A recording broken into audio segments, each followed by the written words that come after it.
can't buy.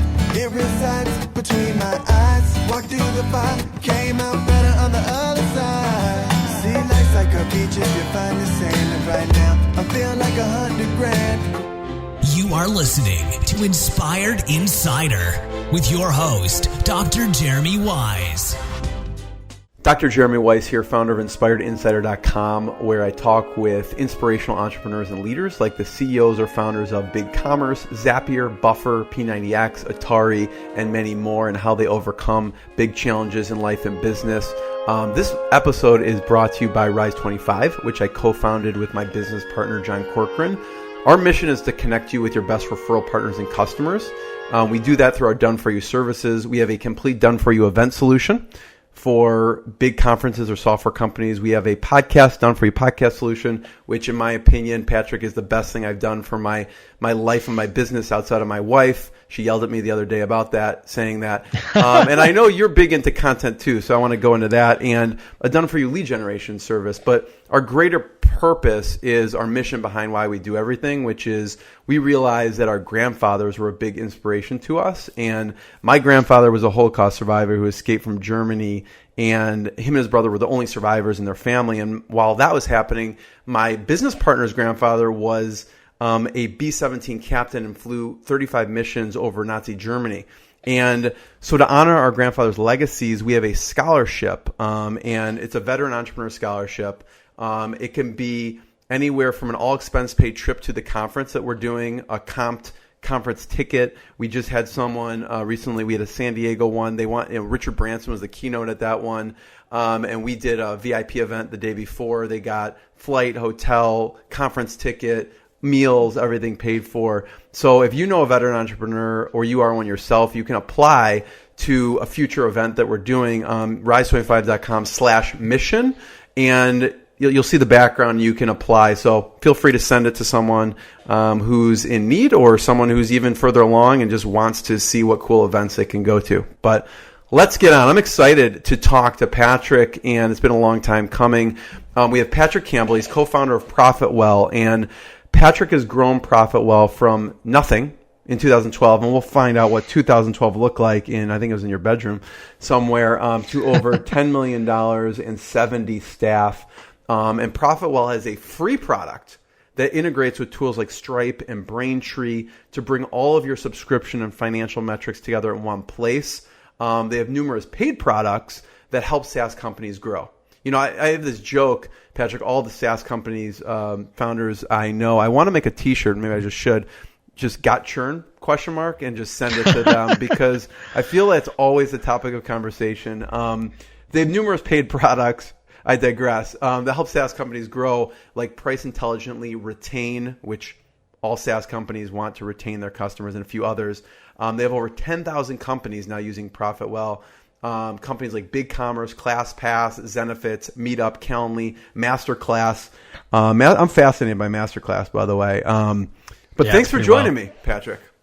Yeah, thanks for being here, man. And I didn't know about the veteran scholarship. That's pretty cool. Yeah. I come from a Navy family. You do? And so, yeah. And so it's one of those things. I mean, reserves. My dad did a couple tours, though. He's a CB, which was like construction battalion. So he's like a union tinner that wanted to do the whole reserve thing. And it turned into basically a second full-time job, which he loved. And so, yeah, a little bit of a mix of that. I didn't have the whole brat status, if you will, of moving around. But definitely something I really appreciate, the veteran community. Yeah. I mean, I feel like there's a backbone to the U.S., right? And entrepreneurs is a backbone, and veterans are a backbone. I think the combination is just a large, very strong backbone. And that's kind of why we want to serve not just veterans, not just entrepreneurs, but, that together.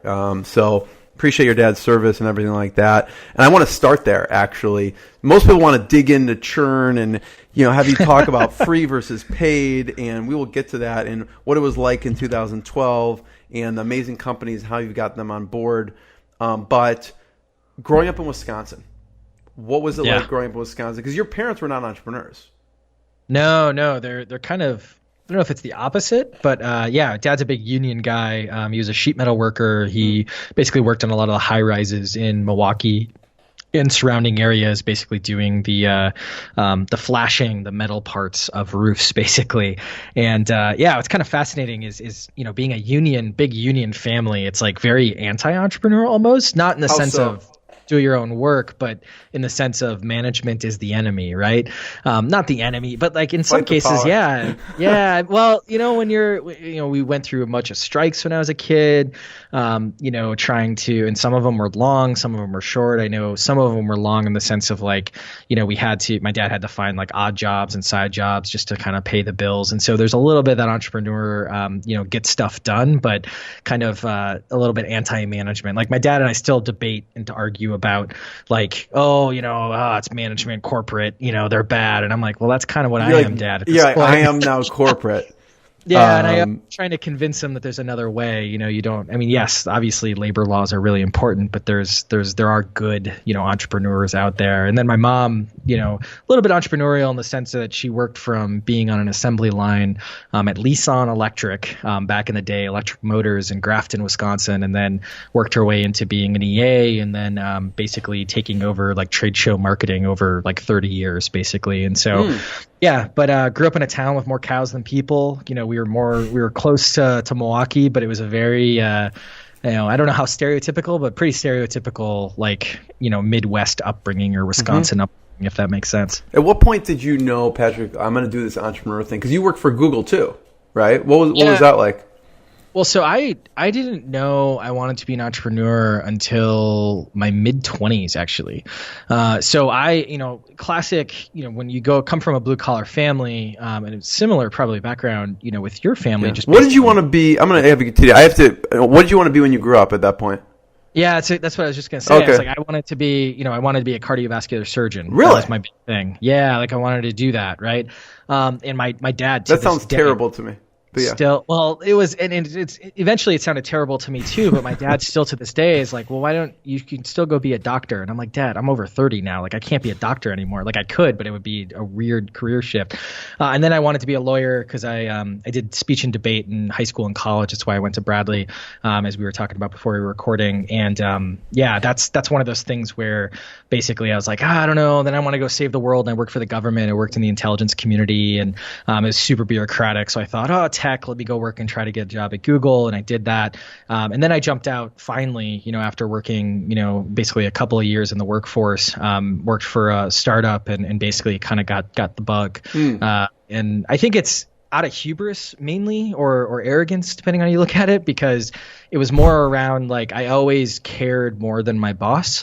And it wasn't, I don't know why, or I don't know if it's I think it's from like a good place and a bad place. Like my dad, like growing up, like it was always like, got to do the job right. Got to do the job right. Like, got to get it done. Like, no, we're going to redo that because got to do the job right. I think that I really inherited that. So it was always like, no, I can do this better. Oh, I can do the job right. Right. Which, in a white collar sense is not always the best mindset, in corporate America. And so I think that kind of led to like, basically jumping out and like, I can do better. I can do this on my own. Then getting kicked in the face by bootstrapping a company, and then, kind of realizing that it's a good balance, if that makes sense. What was Google like? It was. What'd you learn from there? I don't know. Yeah, so I was on the business side, so it's a little bit different, business side versus engineering side. I mean, I think what I learned is like it's a phenomenal place to work. I actually got sick. I got cancer. Everything's great, but whenever you drop the hard C, you gotta preface or post there. Everything's great now, but I got sick there, and so it was like, and that really kind of showed how amazing of a place it is to work. I didn't see you were at Google at the time. Yeah, so I've. For better or for worse, I've gotten it twice at this point. And so one time I got cancer was in 2011 when I was at Google. And the other time was basically a few years ago, about 4 years ago, when I was in the midst of the early days of ProfitWell, then called Price Intelligently. But at Google, it was actually great because I didn't see a bill. I didn't even see a receipt, like, or anything. Everything was paid for. My manager was like, "You want to keep getting paid and just not come into work? That's totally fine." Like, that's just kind of the They're culture. Super supportive. Well, and they're just like anything that could be an objection to you working and getting your job done, they will take care of, which I think is amazing. And they overpay you for what you're doing. Like, I can very, in hindsight, say I was overpaid for what I was doing. But it was amazing. But the other side of it was you are in at that point, 25, 30,000 person company, which means no matter how amazing it is, it's still very bureaucratic. And if you're, a young, ambitious kid, with basically that's really hard because they're like, you got to stay in your role for 2 years before you can even think of moving or think of getting promoted. And they basically kind of put these constraints, and I kind of wiggled my way out of some of those constraints, but it was one of those things where ultimately I wanted a lot more freedom. And I think that's been a common theme in kind of my career, where it's just like the freedom to act has really been something that's been a driving force. And it's worked out well in some ways and not so well in other ways. But I think it's definitely something that's been driving and why I left Google, for instance. Yeah. I mean, Patrick, in everything in your accomplishments and things that I've researched, and even graduating top of your class at Bradley 4.0, I see as one of the most impressive things, and I don't know the details of, is really, I remember interviewing the founder of Baby Einstein, and she's like, I'm not a cancer survivor, I'm a cancer terminator or something. She's just, she's like, I didn't survive, like I just terminated or whatever, extinguished it. And I get that. So that deal, battling that, working with that, and forging ahead is just super impressive. And I want to see if you could, in 2011, what happened? Like, I want to hear what happened, how you found out about it, and how you dealt with it mentally, because it's life changing, Yeah, that's a great question. And what's funny is I haven't really talked about that, I don't think, ever publicly. And if it's too hard, just say, Jeremy, that's a question I'm not ready to deal with right now. No, it's hopefully I am, because it's been a long time. Yeah. I've definitely talked like publicly about the cancer and stuff like that, but the history and stuff is I don't think I've really talked about. What's kind of funny is I when you say something like, oh, Survivor, Terminator, and stuff like that, there's this weird sense of like, and I think this is like an entrepreneur thing, right? Where there's this weird sense of like, it's not an accomplishment, right? Like there's the next thing, right? And I think that's bad and good depending on how you look at it. But for me, it's kind of, I like, what I want to tell you is like, well, it was kind of like the wussy form. They caught it early. Like, I had surgery and chemo, but then, the second time it was just radiation. And like, what I mean? Like I want to, downplay it, but I think that, it was a huge impact on my mental model of myself. And the way I found out, so I was, being a young early 20s guy, like working out a lot. You're invincible at that point. Stuff. Yeah, totally. And it's, it's not invincible like, hey, I can take a speeding bullet, but it's like, this thing's going to last a while, right? Like this whole, like I could figure that out in my 30s, my 40s, et cetera. And so that was, I noticed that I had a little bit of disproportionate like size on my pecs, actually. So I had breast cancer the first time. And so I was like, oh, that's like natural, but I'm a righty, so you'd think my right would be bigger than my left. We could totally justify it away. Yeah, exactly. Yeah, but it was my left. And so like it kind of hurt a little bit. And I have this syndrome that's like non-life threatening or anything that I've had, just was born with it in my DNA. And so I go see an endocrinologist often. And so I went into the endocrinologist and I was like, yeah, like there's something that's kind of like bothering me. And he kind of felt it, and there's like some bumps. There's like, basically a lump, if you will. Yeah. And so I went and got a oh God, what's it called? A mammogram? Yeah, well, it wasn't a mammogram. It was it's like a men's version of it. It was first a ultrasound. There it was, just to kind of like see if there was something else going on. And then they like saw these nodules basically in my left side, and then they saw them also on my right. And then they did a fine needle biopsy basically, which is kind of like a mammogram essentially. And then they then they were like, yep, it's positive. And so the mental model though is like, it's kind of, the best way to describe it is that invincibility that you were kind of talking about. You go from this place of, oh, like I'm not even going to worry about these things, in young hubris, right? And now I have to kind of like face it. And the weird part is, and God forbid, and you have to go through this. Anyone has to go through this, in your family. Like, and I'm sure, unfortunately, statistically, probably will happen. But it's funny how unscientific treatment is. Like, it's just hilarious. Like, if you really look into it, because they come to you and they're like, okay, well, you're young and like it's real early and, we don't think it's spread anywhere else. Your blood levels are good. So we have like these 3 options. One option is like, we think you'll be okay. Think. These are the words they use. We think you're going to be fine. Then there's like this nuclear option, which is going to like make you sick and do all this kind of stuff. You got to have surgery and everything. And there's like an in-between option. And you're like, well, what should I do? And they're like, well, you decide. And you're like, I am not an expert. Right. Like, I'm not an expert, right? And I'm WebMDing, which is like the worst thing you can do. Worst possible thing. Yeah.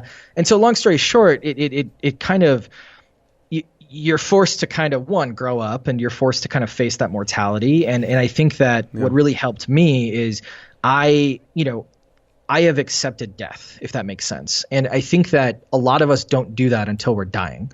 And I wouldn't characterize myself as dying in any of these situations, but I think that I am not afraid to die, and I'm not and I started kind of, in a cliche manner, kind of living how I wanted to live. And I was like, nope. Yeah. And that's what started me leaving Google. And I was like, I don't want to waste away for the next 7 to 8 years trying to become a level 3 salesperson. This is not what I want to do. And so let me go find what I needed to do. And I think that helped a lot, and it helped shift that mindset.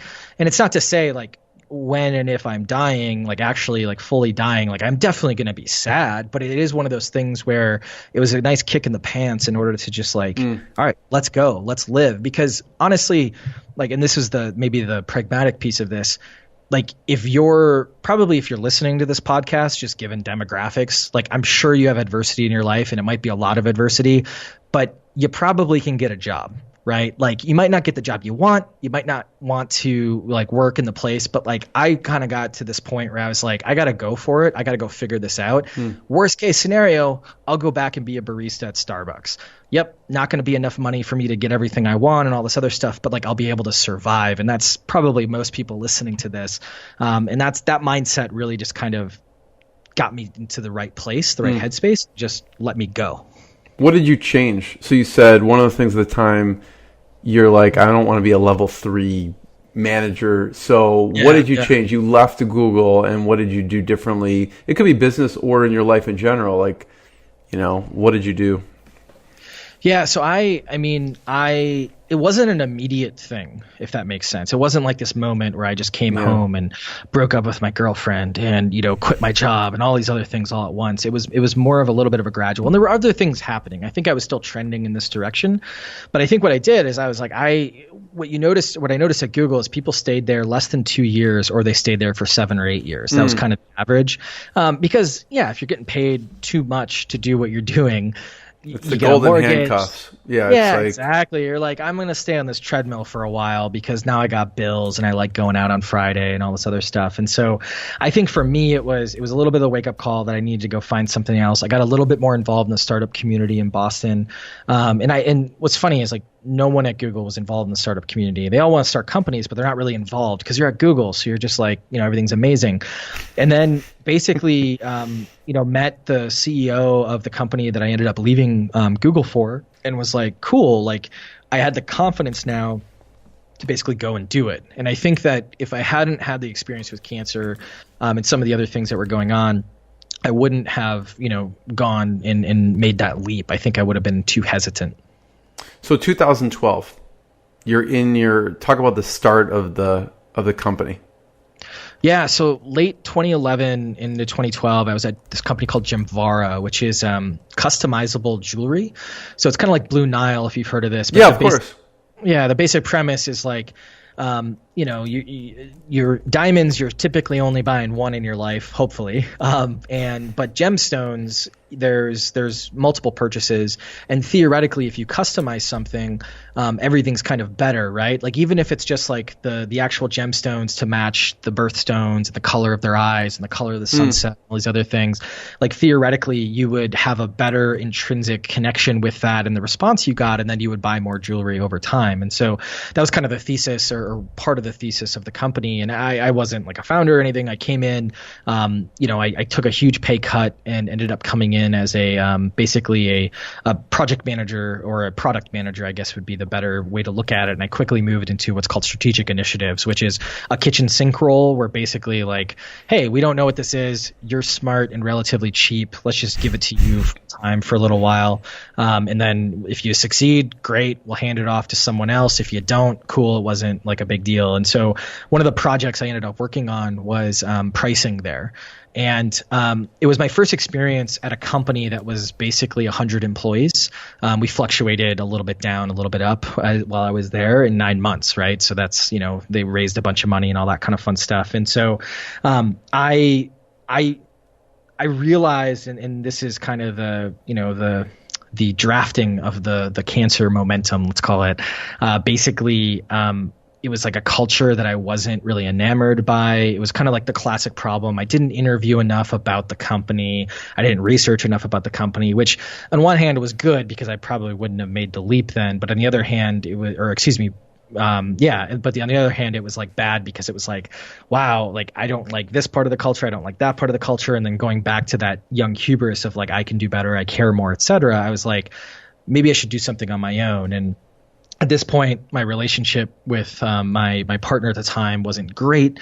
There was a lot of conflict between me and her, and so it was like, let's make a change. Let's like jump in and do something. And so I met up with a couple of part-time co-founders, and which is a big mistake, I think. But again, it led me here, so maybe it wasn't. But it was just one of those things. Big mistake. Why? So part-time co-founder, if someone's full-time and the other people are part-time, I think it should be like everyone's second or third or fourth company. It shouldn't be their first company. So for us, it was all of our first company. So we were all kind of like, we had worked at other companies, but it was our first like founding company. And so I think expectations weren't aligned. We didn't know what expectations to set. We didn't know like how to best structure the cap table. What happens if they don't come on full time? What happens if, I didn't know what questions to answer. And the most like non-charitable interpretation of the situation is, oh, these guys are trying to screw me over because they're part-time and I'm not, and I'm doing all the work and they're not doing it. There's resentment. Yeah, totally. Yeah, and that was like a 4 to 5 year like journey of figuring all that out. But I think that the charitable interpretation is like, we just didn't know what we were doing, right? And so it caused a lot of stress. It caused a lot, like just unneeded stress, unneeded like problems. I had to like threaten to tank the company a few times. Like it was just like real bad. And I'm happy to get into it. It was just not great, but it was one of those things where the thing is that's more common than people realize. I mean, I think everyone has some kind of situation where a partnership or someone, it just doesn't, it's like a marriage. I mean, that's what it is, right? And we know how that can be, whatever the divorce rate is, 50%. Well, we could probably extrapolate that to co-founders. Yeah. And I think that it's just one of those things too, where I think it's more complicated too, because it's supposed to be unemotional. It's supposed to be like, we are business people. Like I have my, sport coat on and all that kind of stuff. And in reality, like, founding a company is like a marriage. It's just more emotional in some cases than a marriage because, you feel weird about being vulnerable, whereas in a marriage, you still probably feel weird, but less weird, right? Or you shouldn't feel weird, but you do, if that makes sense. And so I think that, and everything is great now. They're part of the company still, and we figured out all the not great things. But I think it was one of those things where it was a really bumpy founding, and not necessarily in like the first 6 months. Like it was bumpy because it's like me in a room. It wasn't my bedroom. It was we rented I called it basically the prison cell because it was this. What an endearing term. Yeah, no, but it was really funny because it was like this conference room in this old building in Boston. We rented from our friends Sarah Hodges and Dave Bolter, who are kind of big parts of the entrepreneur community here in Boston. But I was in one of their offices, and the window, you couldn't see out of the window, but the window was high. I see, yeah. You saw this light, and it was like Shawshank Redemption. Yeah, it was like this old brick too. So and we basically rented the room, and so I crammed myself in there, and then like 5-6 interns. Because I thought, let's just get heads, in order to, get stuff going. But it was tough. It was like the classic, especially being bootstrapped. We had no money. I was racking up the credit card debt. I was burning my savings down to pay my personal bills and stuff like that. And so, yeah, I think it was one of those things where it was super tough. And I think the turning point was we started selling stuff, right? And it was like stuff. I say it's stuff because that's what it was. It was like not a pure, like we were selling this pure software product, and then we like quickly pivoted to this tech-enabled service. And when I say we, it was basically just me. And then what ended up happening is in our first, June 15th, 2012 was the first day of the company. By December 2012, I had sold like $140,000 to $150,000. And rather than raising my salary or anything like that, I was like, oh, we need to hire. So I brought Peter on, Peter Zotto, who was the first full-time person, and he's now our GM. He's been with the company, but that was, what were you looking for? Like, what were you looking to hire? What did you want someone to do? That was a tough question. I think for me, we were looking at, let's bring in someone who can take off one part of the problem. And the most ambiguity was around the pricing products, like what that product was going to become. Like, was it going to stay a tech-enabled service? Were we going to go down to pure software? Were we going to go up to pure consulting? Like, what was that going to look like? And then because of that ambiguity, I took that on, and then he came in and basically took over sales and revenue generation. And he's, frankly been crushing it ever since, which is great. Don't worry, we've had bad quarters, but it was like not consistently. It's just been, awesome, which is great. So I want to hear about some of those traction points, because I know you have some interesting philosophies around content. I think early on you had a single PDF that built traction, some early traction. But talk about the product itself, because I know there's a lot of iteration and pivot with the company. What they start off doing is really not what they end up doing. What did the early product look like when you were talking about it? And then what does it look like now with ProfitWell and some of I think you have 5 products right now. What did it look like then? And then bring me to current. Yeah. So it was basically a search for the thesis that we wanted to attack. And so, that'll make sense in a second. So we started off with pricing. We all build these products or do these things. It takes a lot of time. And then when it comes time to ascribe value to it, aka the price, we're like, I don't know, let's just put something out there, right? Like, that's the basic process. Totally. I mean, even what seems like sophisticated founders and products, how'd you come to that? We threw it up. Threw a 9 at the end of it. We see if it works, and then we increase it until people start churning off of that, and we back off from there, type of thing. Yeah. So it's very unsophisticated. Yeah. So we were like, okay, let's solve that, right? So we had this product that built with the part-time co-founders that was basically it was a survey tool. So we built these algorithms in the back end. It had a link where you'd send out the survey. The survey would get filled with results that you would bring, and then all of a sudden we'd crunch the numbers, and then we'd give you these numbers and a little bit of an explanation on those numbers. And the problem is that there was a confidence gap where basically people, they could understand the data, some didn't, but most could. But then they were like too scared to basically act, because pricing, again, we don't do it. And even if you've done it once before, you're still kind of like jittery about it. And so then all of a sudden they asked us, hey, can we pay you to help us? Like almost like add service to it. And we were like, sure, but the price is going to be way up here now versus this $50 a month product. And they're like, yeah, okay. And we're like, oh, okay. So that kind of rolled this like tech enabled service. But all of a sudden the thesis started to become, okay, collecting data through surveys has a lot of benefits. It has some problems, but is there a better way we can get this other data to kind of fulfill our mission of trying to give you data-driven pricing? Or how can we get closer to the success of data-driven pricing? Mm-hmm. And while we were thinking through that, we ended up helping a company that was about to IPO with their pricing, and we discovered they were calculating their monthly recurring revenue and their churn completely incorrectly. So we had this moment where we're like, okay, we're trying to get this data already. We're not sure exactly how we're going to get it. But then we're also like have this situation where this company has a CFO who had taken 2 other companies public. This is his third, and he's calculating these basic metrics incorrectly. And it wasn't like a philosophical difference on like what should be included and not. It was just completely wrong. And so we were like, okay, let's start this product, this free subscription financial metrics product. And that's where ProfitWell came from. And then to kind of speed ahead a little bit, the reason it's free is because we found out no one wants to pay for analytics, or they do, but it's all very like enterprisey, and this is why most BI companies go up market. But we started kind of really providing some value in the early days, and then we realized we were like, okay, there's this bigger problem with subscription companies, and that's identifying where growth comes from and where those opportunities are, and then exploiting those high leverage opportunities, right? So pricing, one of the highest levers in our business, no one does anything with it, right? Like overall.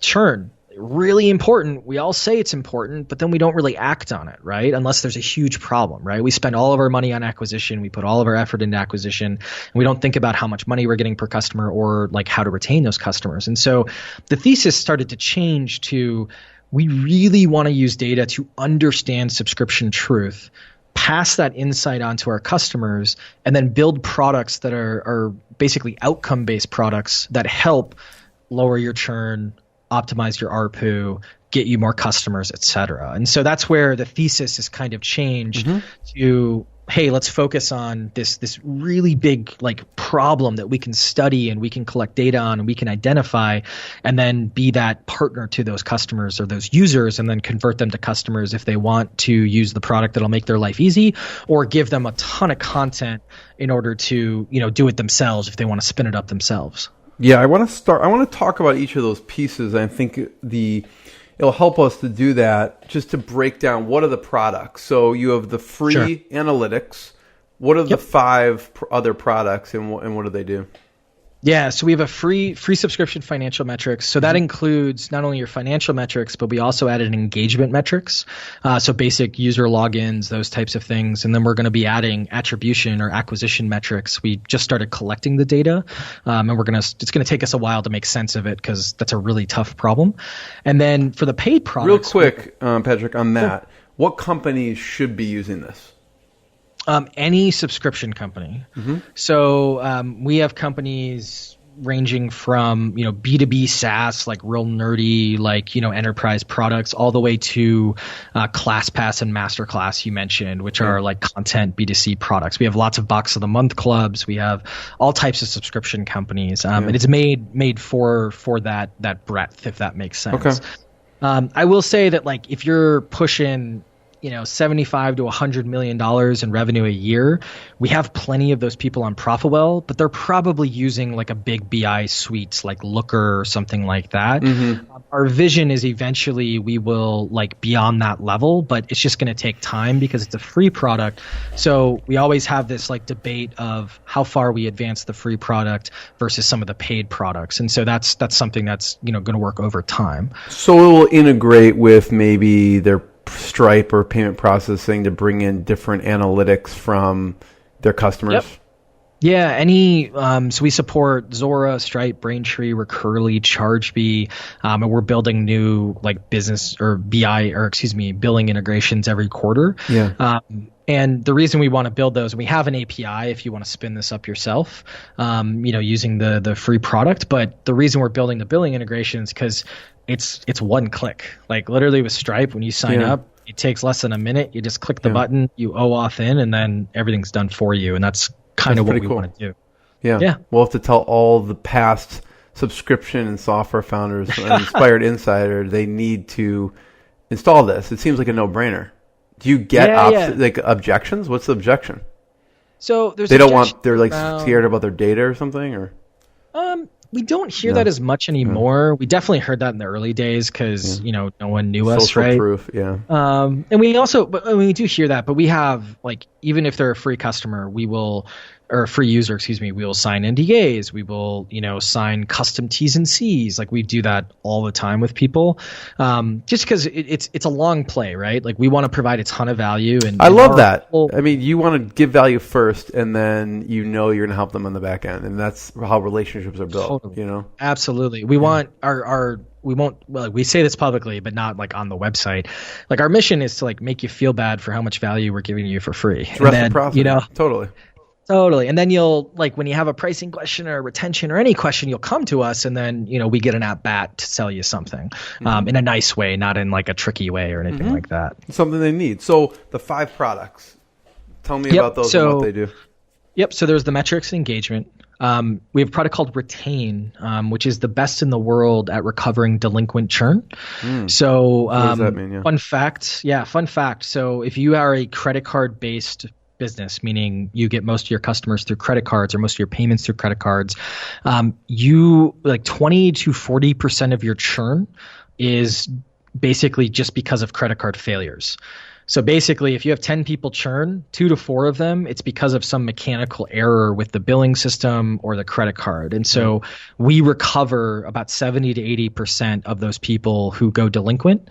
And we do it in a manner that's completely touchless. And the way that we're so good at it is because we're sitting on all this metadata from like 800 million different credit cards, which allows us to basically understand like credit card failures on a bonkers level. And now that product is starting to go after active churn as well. Yeah. So because we have this engagement data, we understand when to reach out to someone to upgrade them to annual, which reduces churn, or when to reach out and, re-engage them if their engagement's low. So that's the Retain product, which is going to continue to go after voluntary churn. We have a revenue recognition product, which is, kind of boring, but for any finance or accounting people on here, you know how hard that can be with a subscription business. And it's basically just completely takes off the rev rec of your thousands of customers down to the second, which is kind of cool. And so then who is that for, the revenue recognition? Is it so still any companies, certain type of subscription companies, or? I would say if you have over 500 customers, and they're paying by credit card, that is probably a really good product for you. And the strict reason is because, not to teach accounting in a podcast, because if people are listening at this point, Patrick, they have a real business and they're interested. So, sometimes it's good to turn people away if this is not for. Watch the first part. It's an amazing, heart-wrenching story about him. This is the nitty-gritty part. If this resonates with you, keep listening. Yeah. Yeah, so basically it just takes that revenue recognition completely off your plate. So we do it programmatically. We've had it audited by the big four accounting firms, and so it's like really works really, really well, especially with that high volume. And then we have Price Intelligently that is basically that tech-enabled service that we plug into your business, basically get insight on willingness to pay, all that kind of fun stuff, and then help you with your pricing using data essentially. You forgot the most important part about all of these, which is the Retain thing. You take a piece of it, so there's no upfront cost for it, right? Oh, yeah, exactly. Yeah, so that's a huge value proposition. Let's talk. I'm trying not to sell. No, but I mean, it's people learn how you price and how you do things, right? Totally. So I think it's a great conversation to have, and I love. From the direct response marketer, copywriter in me, I geek out on that stuff, and a no-brainer offer is key. If you could get as close, like with our VIP events and those things, it's a no-brainer offer. Like we actually don't charge any money for it. Yeah. We share in what we create. So why wouldn't they have us? So the same thing goes for the Retain. So talk about how you came to that, because you could easily charge for something like that, different ways. Totally. So yeah, but the thing is like I love outcome-based products, right? So if you can get, like with pricing, the closer you get to the value that you're providing, the better your pricing is, right? And the purest form of value for most products is the money you bring in, the cost you save, the time you save, et cetera, right? Yeah. But for most of our products, it's really hard to measure that, right? So HubSpot, it's a company we've all probably heard of, like they can bring in their marketing automation and they can bring you a bunch of revenue, right? But then all of a sudden it's like, well, how much of that revenue is attributed to HubSpot versus your work versus your ideas, et cetera, right? For us with Retain, we can actually measure, here's where your recovery rate was. Let's say it's 25%. We raised it to 50%. And this is how much money you're bringing in and how long those customers are going to stick around. So we're just going to take 1 month basically, and they're banned, so it gets a little bit better, especially with volume in terms of like how much we actually take. And then we'll guarantee that those users stick around for 1 month more. So basically it's like guaranteed 100% ROI. And like I think the average amount of time that the user will stick around afterwards is like 8 to 10 months. So it's like no brainer ROI. But that, like, the more you can get there with your pricing, the better off it is. But if you don't have the luxury of being able to perfectly measure it, you just want to kind of go back back and think, what are the proxies for that thing that I'm bringing in terms of value? And that's why like marketing automation, it's like contacts or, the CMS or things like that. I mean, this is a serious pain point. You know what I mean? Because this happened to us 2 days ago. Like, I'm serious. And so I'm curious, at what point does someone have to be to use one of these things? Do they have to be a certain volume where it makes sense or not? But we had to call the person up because of, things changed. Their expiration date changes. All these things change, and then the payment doesn't go through. And before you know, and you discover it, sometimes you're 2 months in, and you're like, and then it becomes like an awkward conversation, as opposed to another 3 payments behind, and then you have to figure out how to catch them up, and all that stuff. Do you catch them up? Do you not? Like that kind of stuff. Exactly. Yeah. And so, how do you price that piece of taking a piece of what you guys recapture? How did you decide on what to do there? So we basically decided on we didn't want to be punitive in the sense that like you had to think about it. So what we ended up doing is we just did a bunch of research and we were talking to our customers, and this is kind of the classic pricing strategy playbook that we talk a lot about, which is, go to your customers and they'll have the answers. Now you can't ask them what's the answer, right? You have to ask them in kind of like a prosecuting attorney way, like, because if you ask them directly, they're not going to be able to tell you exactly what should happen. But I think for us it was, how do we make it a no-brainer, which was also something. So we're like, no platform fees, because then all of a sudden we have to get like a bunch of contracts involved and we have to, sell to the whole group and all this other stuff. And then it was, okay, well, we can measure this. Like, do they believe, like, we know it's true, but do they believe it, which is a totally different thing. And they did, the beta customers, and we were like, okay, cool. So this has legs, because we always started from the premise with all of our products, like, if we were going to have a perfect value metric, what would that be? And if we can't do that for certain reasons, then we'll pull it back. But then for us, it was, okay, well, let's charge based on how much we recover. Well, then we got an objection of, well, some of those users, they'll churn the next month. We're like, okay, cool. Well, we'll guarantee that if they churn, let's do it. And then we got like, well, this seems like, is it uncapped? Is it unlimited? We got some objections there. Other people were like, yeah, we'll pay you unlimited. Just bring us as many as possible. Other people were like, I don't feel like it's good unlimited. So we were like, okay, cool. We'll do like tiers. So basically, if we recover between X and Y, the price is Z. If we recover between A and B, the price is C, and so on and so forth. And then we had some really big customers who were like, well, like, if it's kind of like, because the tiers don't end, right? We're like, well, if it gets to be, $30,000, like, then we're going to have to start to talk internally about maybe building this ourselves. And we were like, cool, $20,000 and it's unlimited after that, right? So we basically started putting things in there, and it just is an iterative process, right? And, I would be like, good luck creating that. Yeah. $30,000. It took us like 10 years. They'll come back to you and mess it up. Yeah. But anyways, no, I totally we've had that. We have had that where people are like, we're going to build it, and then they don't, and then it messes up. Words. But I think that the other side, like, so on the other side too, we were like, we don't want to be punitive to our ProfitWell users where, we recovered $10 and we want to come get our $10 for that, right? So we basically set a floor too. So there's a bunch of people using Retain for free because we have a bunch of small free users on ProfitWell. They signed up for Retain.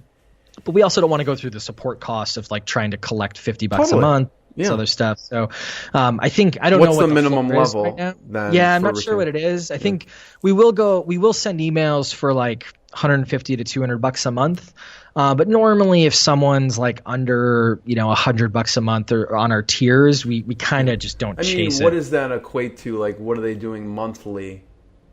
That would be minimum. Like if the company's doing $10,000 a month or $100,000 a month, or what does that equate to? It would be like $5 to $10,000 a month. Okay, like it would be a pretty small company. And so minimum would be if you're doing $10,000 or more a month, that would be worth it to sign up, or is that still too small? No, it's still worth it if you're doing 5 to 10. I mean, worth it for you. So for us it would be. Yeah, I think for us, like, we really target like our all of our outbound and our inbound. Like, we're really going for people doing like $50,000 a month or more. Not because we don't have plenty of people less than that. It's just like that's worth our salespeople's time and everything of like that sort. And so Yeah, I think, and then we're really, I mean, frankly, like our real target is, much bigger folks, but that's kind of like the minimum, if that makes sense. Totally. And so I'm going to ask this and you can not answer, but the minimum, so at that, let's say someone's doing $20,000 a month. Yeah, I know there's tiers at the base price, probably because it's the largest percentage, I imagine, that you take. Yeah. Can you share what that is? Yeah, totally. So Okay. I think it would be, so I, it's funny. I used to be the main salesperson on Retain. I haven't sold Retain in a while. I think Sells right itself, now. that's why, right? Yeah, yeah. Well, honestly, like we do now have a self-serve. We didn't always have a self-serve. Now we have a self-serve and we move the threshold depending on what we're seeing. I think the threshold is, and like you anytime we'll get on the phone with someone doing $1,000 a month. I know that's like a waste of time, but we just do it because I think it's a really good touch point for our products and our brand. But I think that the percentage, like we might take that whole first month on some of that level, right? So if we recover $50, we'll wait till that second month and then we might take the $50, right? Because then it still nets out for that user. But like I said, this is why like we were getting into conversations where people were like, well, that's like 100% of it. And we're like, yes, but you already have made like 3 times that, on that user. And it just like, we got them to the point where they're like, oh yeah, that makes sense. This is great. But it was just so much time for $50. So that's why we were like, all right, get set up and we'll send you the email. And I shouldn't say this, but really like, if you don't end up paying, we're like, we might, depending on how tough you were with support with us, we might be like, oh, we're going to turn this off unless you pay us, or we'll kind of just like let it run basically. Yeah. So what would be the minimum? Are we talking like percent, like 10%, 20%? The minimum, like, so we have some that we're recovering like hundreds of thousands of dollars per month. And so the minimum is probably like 5 to 10%. And I think it might actually be even lower than that. But we don't, like, you can calculate the percentage, but we don't think about it as the percentage. I know at some point our pricing basically goes for every extra $100,000 we recover for you. And then remember, this is over their recovery. So this is like all free money, if you will, or found money, as they say. But I think for every extra 100,000, we charge like $5,000. So but that's over a certain threshold. Yeah, and then typically like then it gets into like negotiation because these big dogs, they want special, private cloud and a bunch of other things. And so it's just something to kind of think about. Yeah. So we're right at the hour, Patrick. I had 2 other questions. Sure. So I know you have a million things. You have 70 people emailing you right now for various tasks. So if you have to run, I will not be offended at all, or I can go into those 2 questions. I wanted to get your take on content because I know, that's one, because I know you're a big proponent of content and you guys use it well. And I think, I don't know, for a long time, that's your marketing strategy. Right? It still is. Yeah. I think for us, there's the first interview I ever did. What was funny is someone described or asked how I describe price intelligently or something. They asked like a question where this answer was appropriate and not like off the rails. But the question or the answer was like, I think of us as like an economic think tank wrapped in a media company. Yeah, media company. Yeah, you talk about that. Yeah, totally. Yeah, and so that's like the media company concept.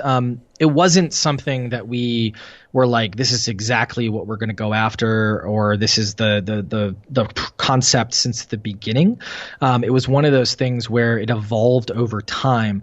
But it was but now we think of it like as a media company, and you're starting to see that over the past year, how we've kind of evolved into video series, the new website that'll be out in the next couple of months, hopefully for our content hub that'll look very much like a Hulu or a Bloomberg or those types of things. And yeah, we just found content to be so powerful and we got pretty good at it. And we're kind of in a space where good content exists, but good content actually does really, really well. And so we kind of went all in on it. And so, content's been great for us. Yeah. So what suggestions, what's worked for you as far as content goes? I think that you have to, this is kind of basic advice, but I think a lot of us don't follow it. You have to understand where in the funnel the content is for. So we have this show called Pricing Page Teardown and ProfitWell Report. And the reason we have that is because we were very clear that this is middle of the funnel, if not bottom of the top of the funnel. We call it content, where if you're not interested in pricing, you're not interested in benchmarks, you're not going to watch these. You're not going to look at them. You're not going to read the blog posts. You're not really interested, right? Whereas, one of our other shows, Protect the Hustle, which is our podcast, that's a top of the funnel, that's like a very like overarching show. And so that helped us a lot, because then it was, okay, when we're developing new concepts, like we're just going to go after it. And then, I think the other thing is, don't forget, the SEO evergreen style content, which I think is like, it's not diametrically opposed to this strategy, but it's definitely not like they're not the same thing. And so we added back in a lot of this like SEO style content, which we won't send really to our lists unless it's like a really good like piece of content, but we added in for the SEO value and things like that. And so that's been really helpful, because now when they sit on top of each other, like those channels work out really well for us in terms of our spread and our brand. Yeah, I love you talking about top of funnel, middle of funnel. So thanks for mentioning that, because I think it's super important to eliminate some people. Some people are afraid to turn, like if it's not for everyone, they feel bad, but it shouldn't be for everyone. You don't serve everyone, So it's a product. Yeah.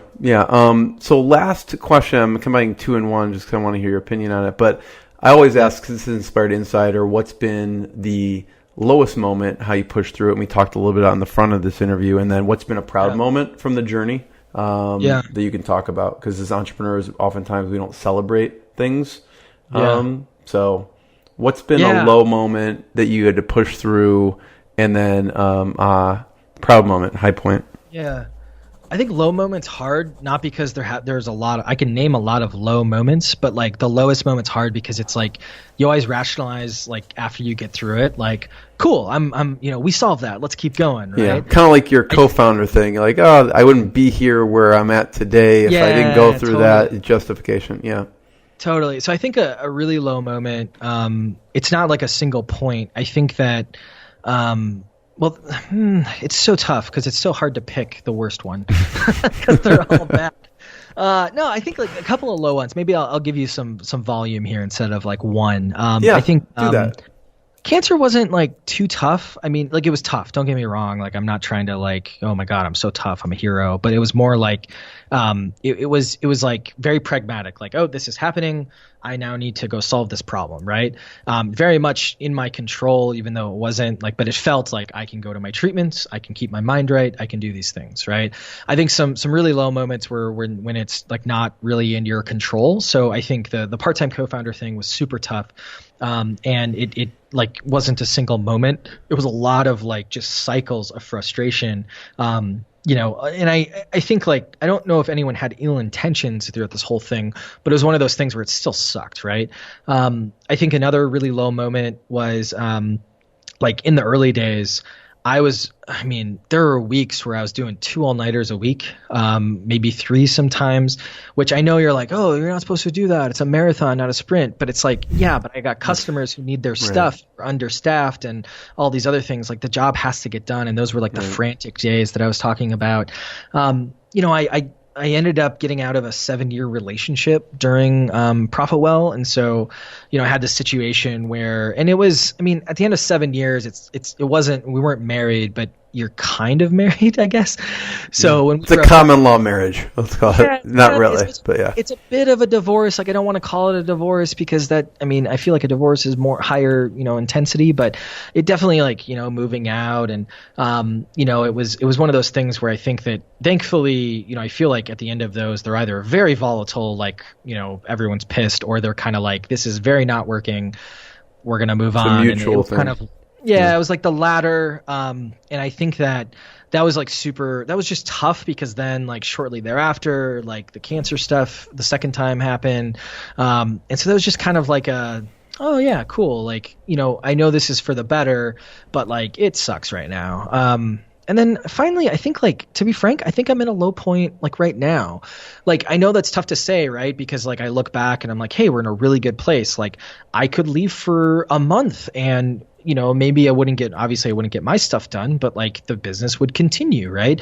Which is like really cool to be in that feeling. But I think right now it's a very overwhelming like scaling problem where it's like, holy cow, like the work is so much more intense emotionally because it's all these scaling issues, which are high thought problems. It's not like, hey, I just got to get in here and fix this bug. It's like, no, I have to like, deal with, Tetris of people's emotions and hiring the right people and planning. And so, yeah, and I think proud moments, I think every Christmas we have an office in Rosario, Argentina. It's about 10 folks. And then the rest of folks are in Boston. And so every Christmas we have this conference. It's maybe the second week of December, the first week, depending on the schedules. And we bring everyone to Boston, and we do this during the summer as well for like a retreat, or we'll go somewhere. Like sometimes it's Austin, Texas, sometimes it's New Hampshire, et cetera. But I always love those moments because when I look around, it's like, it's a feeling of like pride in the sense of like, I remember last time this happened, I was like, there's everyone here I would bring home to like hang out with my parents. Like I'd be weird. Like everyone, that's cool. Like, yeah, like there's a bunch of problems. Like this guy or gal is not, they need to fix this. And as long as they like cheese curds. Right. Yeah, there you go. Yeah, but I think that's the thing. Like the team, at the end of the day, the team is what makes it, and it's a dangerous feeling because it's there's a mission that really is what we're focused on, and sometimes you need to prune some of the team, and sometimes you're going to make mistakes with your team, but that's the big thing. And I think, when we cross like $1 million for the first time, and then when we had our like $1 million quarter or month for the first time, like those things are really cool. But I think I'm really happy that I got to a place where like the money aspect is really important, and that's how we measure like our success as a whole. But it's not like the driving factor, which I think it's a very subtle, nuanced point there. But I think it's really cool that like that's where we're trying to go for product, for our user experience, and we're now very aligned on making sacrifices in the short term for money and for long term gain, if that makes sense. Yeah, Patrick, I want to be the first one to thank you. This has been absolutely fantastic. I'm holding back on all the questions I've written down because I want to respect your time a little bit. But this has been fantastic. I want to put a plug in for the conference. What's the conference name, and who should be going to the conference? Obviously, subscription companies, I imagine. But what's it called? Yeah. Where can people find it?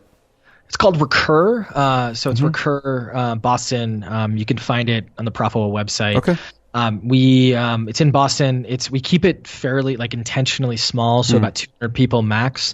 And then we also do like a smaller exec and founder only session that we limit to about 30, 40 people for one of the days. But yeah, it's very much focused on like bringing execs and founders of subscription companies together. It's a single track conference, plenty of time to like network and meet everybody. And yeah, we really enjoy it because it's very in line with how we think about the values and stuff like that. Like, we're not going to get Pitbull to come play or anything like that. It's more about like the learning and the connections rather than like just having a good time, although we do have a really good time as well. Yeah. So everyone should check out ProfitWell.com. It's Profit, WELL.com. They're doing amazing things. Patrick, thank you so much. Thanks, brother. Appreciate it. Yeah. What I got, you can't buy. It resides between my eyes. Walked through the fire, came out better on the other side. See, life's like a beach if